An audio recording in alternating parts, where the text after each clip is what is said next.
For every loved scientist who changed the world overnight, there's someone who became just as hated by the public. From being honored with the label of Person of the Century to getting exposed as a disgusting creep, here are the most loved versus the most hated scientists, starting with Nikola Tesla, the man who invented the 20th century.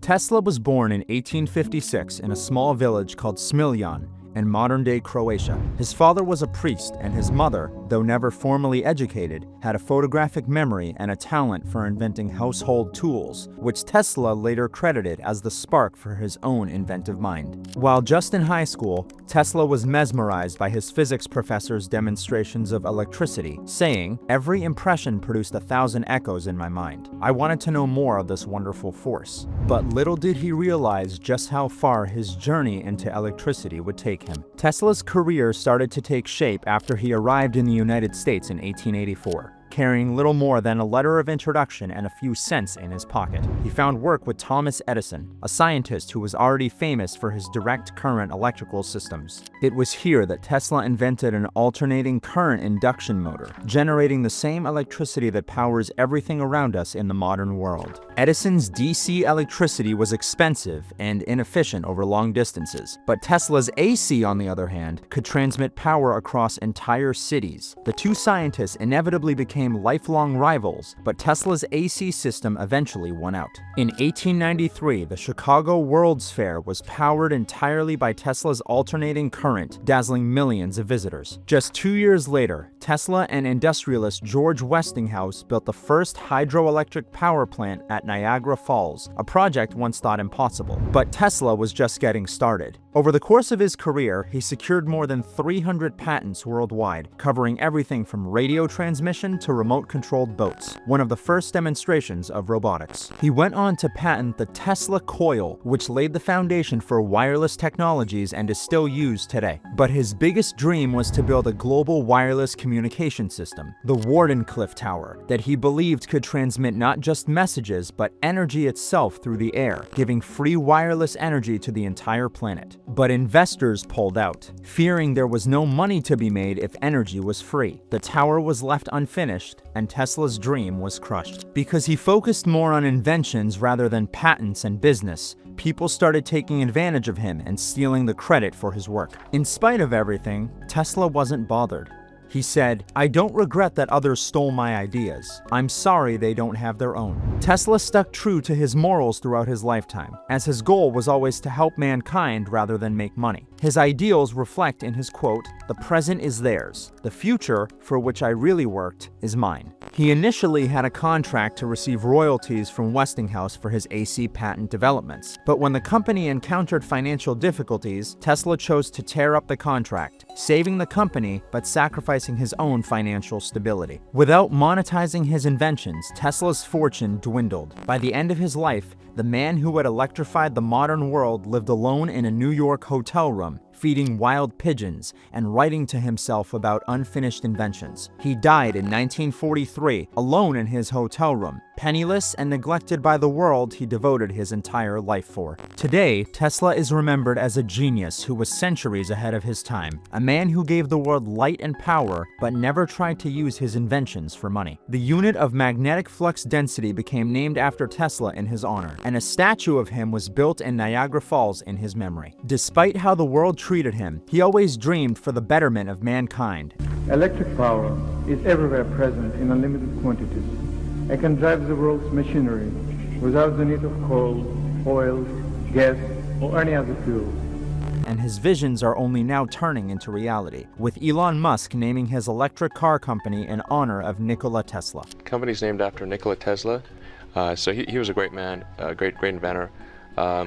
So the company's named in honor of him. Unlike many inventors who sought fame or fortune, Tesla's legacy rests on something far greater, his unwavering belief that science should serve humanity. But while Tesla became loved for his generous personality and selfless devotion to mankind, the next scientist instead became hated by the world after displaying just how selfish he was. Thomas Alva Edison became America's most famous inventor by turning invention into an industry. From his Menlo Park in West West Orange laboratory, he turned into a celebrity by introducing the phonograph in 1877, built a practical incandescent lamp in 1879, and the first integrated electric light system at Pearl Street Station in 1882. He also pioneered motion picture cameras and projectors. Over his life, he was granted 1,093 U.S. patents and 2,332 patents worldwide, a record of the era. However, as soon as you start digging deeper, you realize that not all of those patents were his own inventions.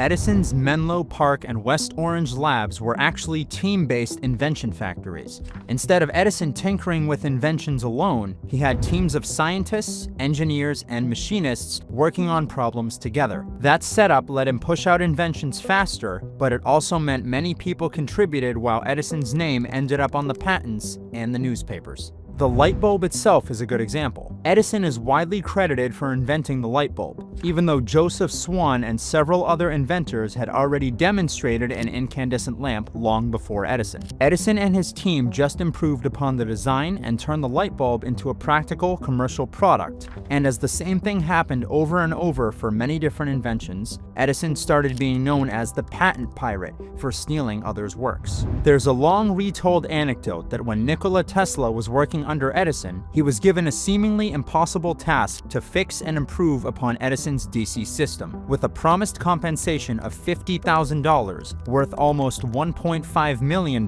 today. Tesla was financially struggling at the time, so he worked hard for months and finally did the impossible. However, when he finally asked Edison for his well-deserved money, Edison just laughed and treated it as a joke, saying, "Tesla, you don't understand our American humor." This led to Tesla quitting his job and pursuing his own idea of the AC current, rivaling Edison's DC, and the clash was known as the War of the Currents. As Tesla's AC started proving to be the better option, Edison risked losing his own business model with DC. He resorted to smear campaigns against Tesla by ruthlessly electrocuting animals, like dogs, calves, and a horse with AC just to ruin Tesla's invention. He and his employees attached electrodes to dozens of stray dogs and tried various combinations of volts and amperes to see what would kill the dogs. When that didn't work, he even took it a step further by advocating AC for the electric chair, using it in William Kemmler's execution in 1890. To many, these were fear tactics, ethically ugly attempts to protect a business model rather than an honest technical debate. What made it worse was in 1903, Coney Island officials killed Topsy the elephant using cyanide, strangling, and an AC jolt.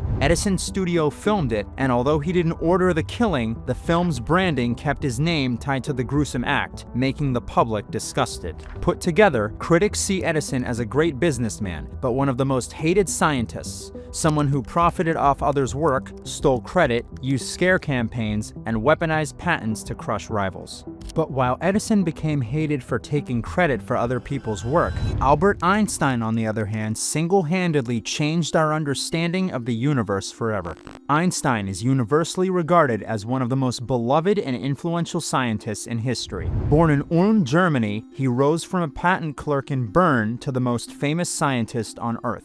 In 1905, during his Annus Mirabilis, the miracle year, when he published 4 groundbreaking papers explaining the photoelectric effect, giving a theory of Brownian motion, introducing special relativity, and showing the iconic mass-energy equivalence equation of E = mc squared. Over the next decade, Einstein developed his general theory of relativity, published in 1915, which redefined gravity not as a force, but as the curvature of space-time caused by mass and energy. 4 years later, Arthur Eddington's Eclipse expedition measured the bending of starlight by the sun, confirming Einstein's theory and making him a global celebrity. He received the 1921 Nobel Prize in Physics, specifically for his explanation of the photoelectric effect, and soon after settled in the United States to join the newly formed Institute for Advanced Study at Princeton. But the reason why he's so loved goes beyond equations. Einstein used his flame for causes he thought mattered. In 1939, he co-signed a letter to President Franklin D. Roosevelt warning that Nazi Germany could pursue atomic bombs, an action that eventually led to the creation of the Manhattan Project. In his final months, he endorsed the Russell-Einstein Manifesto, a public call for scientists and leaders to confront the threat of nuclear war,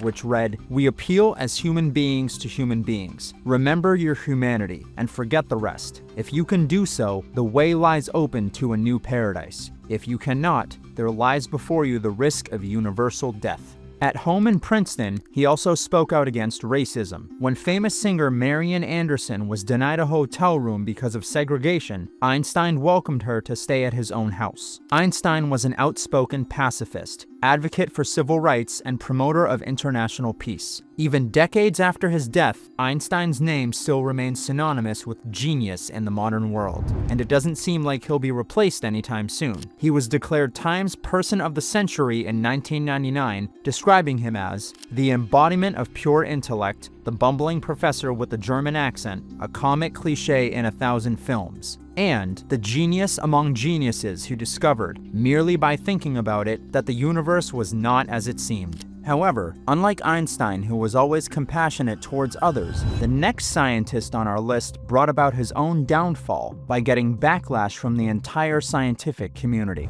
James Watson and Francis Crick are displayed in every biology textbook for discovering the DNA's double helix structure in 1953, one of the most important discoveries in the field of biology. Yet beneath this triumph lay a darker story, one that has caused Watson's name to be remembered with bitterness as much as brilliance. At the heart of this controversy was Rosalind Franklin, a gifted crystallographer whose meticulous X-ray diffraction images, most famously photograph 51, were essential to cracking the DNA puzzle. Watson and Crick saw the image without her direct permission, shown to them by Maurice Wilkins, Franklin's colleague at King's College. While Franklin's data provided the very foundation of their discovery, her role was largely dismissed at the time. When the Nobel Prize was awarded, she had already died of ovarian cancer at just 37, and Nobel rules prevented posthumous recognition. Watson himself did little to honor her legacy. In his 1968 memoir, The Double Helix, instead of celebrating Franklin's brilliance, he portrayed her in condescending, sexist terms. By choice, Rosalind Franklin did not emphasize her feminine qualities. Her dresses showed all the imagination of English blue-stocking adolescents. He went on to call her the product of an unsatisfied mother.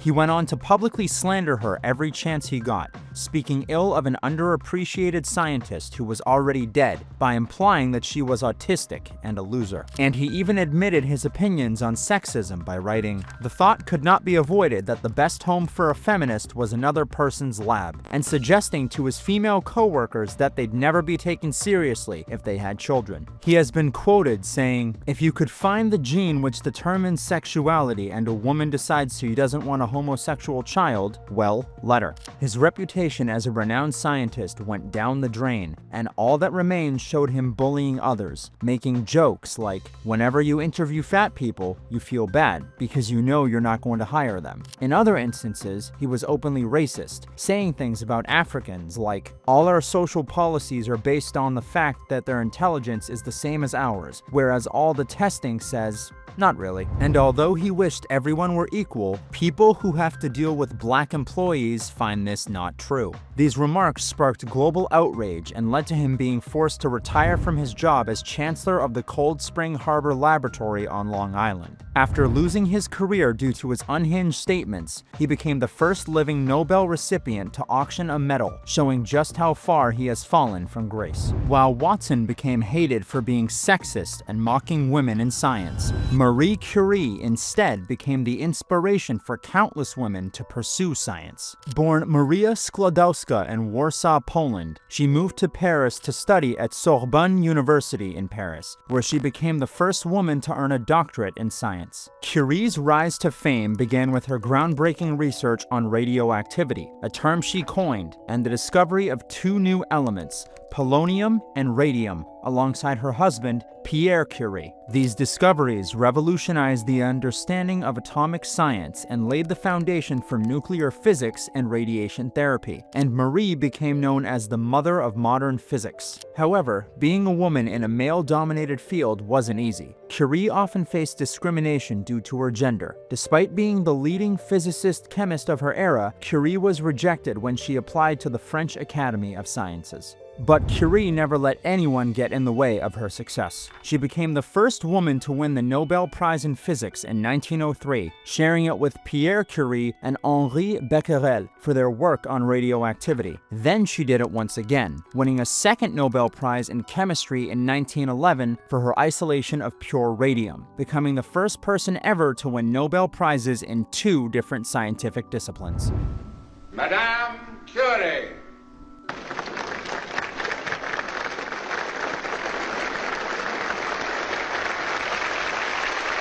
Her accomplishments shattered gender barriers in science, inspiring countless women worldwide. She was the first woman to win a Nobel Prize, the first woman in Europe to earn a doctorate in science, and later, the first woman to be a lecturer and professor at the Sorbonne. She conducted research under intensely difficult physical conditions, often working with highly radioactive materials long before their dangers were fully understood. Despite facing frequent gender discrimination and limited resources, she kept her work going. During World War I, Curie mobilized mobile X-ray units, known as Little Curies, that helped doctors locate shrapnel and avoid needless amputation, saving thousands of lives and improving treatment of wounded soldiers. She even bought war bonds using her Nobel Prize money, saying, "The state needs it. Only, if I have no illusions, this money will probably be lost." In spite of all her humanitarian contributions to the French war effort, Curie never received any formal recognition of it from the French government. Years later, when the French government finally offered her a Legion of Honor award out of embarrassment by the fact that she had no French official distinctions to wear in the US, she refused it. Marie Curie was an embodiment of a strong, independent woman who always stood up for herself, despite how her country treated her. When she earned her second Nobel Prize, she was under controversy for having an affair with another physicist after her husband's death. French media painted her as an immoral foreign woman and emphasized her gender, not her science. The Swedish Academy even advised her not to travel to Stockholm to collect her prize. She went anyway, stating firmly, "The prize has been awarded for the discovery of radium and polonium. I believe there is no connection between my scientific work and the facts of private life." However, her devotion to her work came at a cost. Years of handling radioactive materials without adequate protection damaged her health. She died in 1934 from aplastic anemia, a blood condition now widely attributed to prolonged radiation exposure. Today, Marie Curie has become a role model for women in science. Besides being one of the smartest minds in physics, she's also loved for her generosity. She gave much of her first Nobel Prize money to friends, family, students, and research associates. Curie intentionally refrained from patenting the radium isolation process so that the scientific community could openly conduct research on it. Even Albert Einstein reportedly remarked that she was probably the only person who could not be corrupted by fame. While Marie Curie remained true to her morals and became beloved to this day, the next scientist on our list instead abused his knowledge of chemistry to kill people. Fritz Haber's life reads like a tragedy in 2 acts. One that fed the world, and another that poisoned it. Born in 1868 in Breslau, Germany, he rose to scientific fame by turning nitrogen from air into ammonia, a chemical breakthrough that made synthetic fertilizer possible and won Haber the 1918 Nobel Prize in Chemistry. But Haber was not satisfied. When World War I broke out, he threw his talent into Germany's war effort, arguing that chemistry could break the deadlock of trench warfare. He organized Germany's gas program, developed protocols for 3 gases, mustard, chlorine, and phosgene, and was personally overseeing the first large-scale deployment of chlorine at the Second Battle of Ypres, resulting in over 67,000 casualties. For this role, he is often called the father of chemical warfare. The human cost shadowed his achievements. His wife, Clara Immerwahr, herself a trained chemist and an early woman doctorate in Germany, was horrified by his work on poisoning and by the military uses of science. She died by suicide in May 1915. Fritz, however, remained dedicated to his cause. The morning after her death, Haber left for the first gas attack against the Russians on the Eastern Front. Fritz Haber's legacy takes an even darker turn when the story of Zyklon B enters the picture. The chemical began innocently enough. In the early 1920s, Haber's institute worked on cyanide-based pesticides as fumigants to control insects and rodents in warehouses and ships. But the compound's efficiency at delivering death made it a weapon of genocide. When the Nazis rose to power a decade after Haber's death, they repurposed Zyklon B to murder over 1 million Jews in gas chambers. Haber himself never envisioned or endorsed genocide. He had already died in 1934, yet his name is forever linked, directly and indirectly, to the Holocaust. He created tools to feed the world, but his innovations also made possible some of the 20th century's worst atrocities. It is this duality that makes him one of history's most controversial scientists, a man whose legacy shows how catastrophically chemistry can be abused. Unlike Fritz Haber, who abused his intellect to harm people, the next scientist on our list instead devoted himself to teaching and spreading the love of physics. Richard Feynman is one of the most celebrated and beloved physicists of the 20th century. He became famous for reshaping quantum electrodynamics and for giving physicists a new visual language to solve problems with Feynman diagrams, even earning the 1965 Nobel Prize in Physics with Julian Schwinger and Shinichiro Tomonaga. Feynman's rise started quite early on. After an MIT undergraduate degree and a Princeton PhD, Feynman joined the Manhattan Project at Los Alamos during World War II, becoming one of the youngest group leaders in the theory division. He had worked alongside legends like Oppenheimer, who said this about Feynman: "He is by all odds the most brilliant young physicist here, and everyone knows this. He is a man of thoroughly engaging character and personality, and an excellent teacher with a warm feeling for physics in all its aspects." While his scientific achievements were groundbreaking, it was his extraordinary personality as an educator that made him beloved. After the war, he taught at Cornell and then settled at Caltech from 1950 for the rest of his career, where he delivered the legendary Feynman Lectures on Physics, later published in 3 volumes and still read worldwide today, with people claiming that it is the most incredible set of explanations of the basic principles of physics by the most infectiously charming and lucid teacher of it. He has many of his lectures for free on YouTube, where his timeless humor and wisdom remain preserved. May succeed in proving what you thought was right wrong. So we never are right, we can only be sure we're wrong. However, it's rather remarkable that we can last so long. I mean, have some idea which will last so long. Feynman made hard ideas feel easy to understand. His diagrams and lectures stripped quantum theory down to essentials, and his memoirs like Surely You're Joking, Mr. Feynman, and What Do You Care What Other People Think were full of his fun and mischievous exploits, showing that behind the genius mind was someone full of life and humor. Despite all his success, Feynman remained humble and down to earth. You asked me if an ordinary person, by studying hard, would get to be able to imagine these things like I imagine. Of course, I was an ordinary person who studied hard. There's no miracle people. It just happens they got interested in this thing and they learned all this stuff. You take an ordinary person who's willing to devote a great deal of time and study and work and thinking and mathematics and time, then he's become a scientist.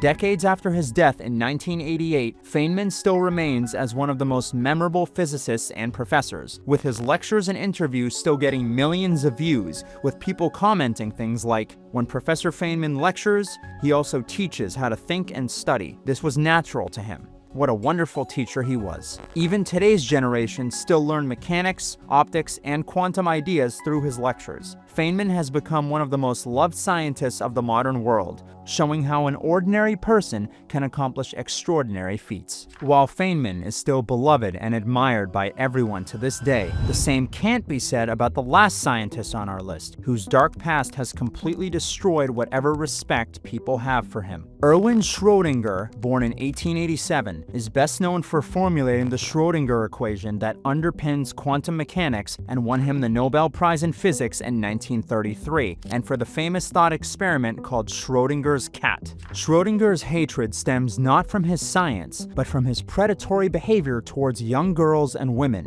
documented in his own diaries and biographies. He even lived with both his wife and his lover, Hildegund March, the wife of a fellow scientist, Arthur March, and had a daughter named Ruth with her in 1934. This odd setup shocked people at Oxford, forcing him to leave in 1933 when British schools frowned on it. Yet things grew worse as he targeted much younger girls, grooming them over time. At age 39, he tutored 14-year-old Ithy Junger, engaging in petting and cuddling during lessons, professing love, and sleeping with her shortly after her 17th birthday. In 1932, she became pregnant at just 20 and underwent a botched abortion that left her sterile. Apparently, he kept a list in his diary of women and girls he'd romanced, among which was a girl as young as 12 years old, while Schrödinger was 53. In his private diary, he justified his Lolita complex as a genius's entitlement to innocence, believing that women couldn't ever reach that level of intelligence, saying, "Nothing intermediate will do, since no woman will ever approach nearer to genius by intellectual education than some unintellectuals do by birth, so to speak." Today, Schrödinger is exposed as a serial abuser and pedophile. In 2022, Trinity College Dublin renamed its Schrödinger Theatre and removed his portrait after these essay cases surfaced. His biographer, Walter Moore, described him as a male supremacist who viewed women as prizes. So the man who unlocked quantum secrets also built a legacy of pain, leaving him as one of science's most shunned names. If you enjoyed this video, make sure to subscribe for more.